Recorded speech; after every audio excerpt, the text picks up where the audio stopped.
Election नंतरची पहिली बैठक होती आजची। जनतेने जो अतिशय चांगला असा जनादेश दिलेला आहे त्याच्यामुळे जिल्हा नियोजनच्या या बैठकीची आम्ही वाट पाहत होतो आणि त्याचबरोबर जे निवडणुकीच्या अगोदरचे प्रलंबित प्रश्न राहिलेले आहेत तसंच आदिवासी सामाजिक न्याय याबाबतच्या उपाययोजनांच्या बरोबरच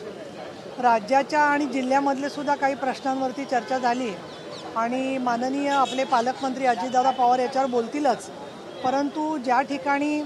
GBS पासून प्रतिबंधात्मक कारवाईची गरज आहे तिथे पाणी उकळून पिणं आणि ते व्यवस्थित उकळून थंड करून पाणी जर का प्यायलं गेलं, त्याचबरोबर प्यायचं पाण्याचे नळ आणि मैल्याच्या वाहिन्या ह्या जर का कुठे एकत्र येत असतील तर त्याच्यामुळे सुद्धा पाणी अशुद्ध प्यायचं होऊ शकतं आणि त्या दृष्टीने नागरिकांनी आपापल्या भागामध्ये असं काही घडलं आहे का याच्याबद्दल सुद्धा दक्षता ठेवली पाहिजे। त्याचसोबत शैक्षणिक दर्जाच्याबद्दल कालच मला पुण्यात पत्रकारांनी विचारलं होतं की अस्तर या संस्थेने जो अहवाल दिलेला आहे त्याच्यामध्ये मुलांची प्रगती ज्या प्रमाणात व्हायला पाहिजे होती तशी झालेली दिसत नाही आहे। तोही मुद्दा मी उपस्थित केला आणि त्याच्यावरती बाकीच्याही सदस्यांनी लक्ष वेधलं आणि आपण आदर्श शाळा बनवतोय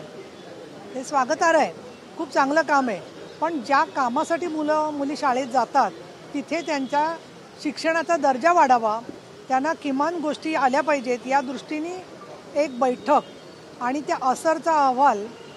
पुणे जिल्हा परिषदेच्या शाळेत काय झालेला आहे, पुणे महानगरपालिकेच्यात काय झालेला आहे आणि त्यानुसार काय बदल केले पाहिजेत याबद्दल लवकरच एक वेगळी मीटिंग ज्यांना या शिक्षणाच्या प्रश्नावर पाठपुरावा करायचा आहे अशा काही सदस्यांनी आम्ही मागणी केली आणि त्यालासुद्धा माननीय पालकमंत्र्यांकडून अतिशय सकारात्मक प्रतिसाद मिळालेला आहे।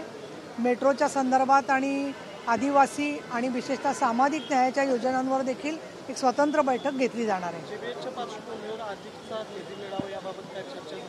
मुळामध्ये सदस्यांनी जे प्रश्न उपस्थित केले त्याच्यामध्ये एक आला मुद्दा की बाहेरून औषधं महानगरपालिकेच्या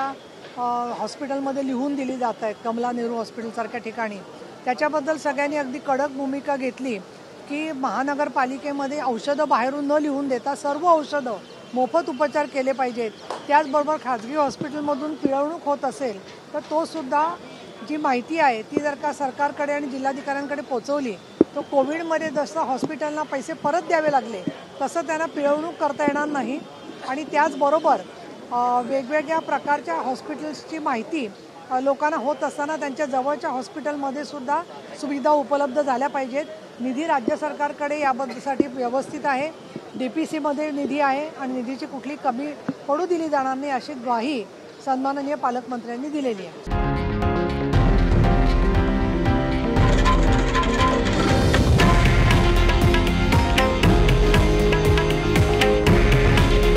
हे आहे देशातील नंबर 1 न्यूज नेटवर्क आणि आपण पाहत आहात TV9 मराठी। काळजी तुमची, हित महाराष्ट्राचं।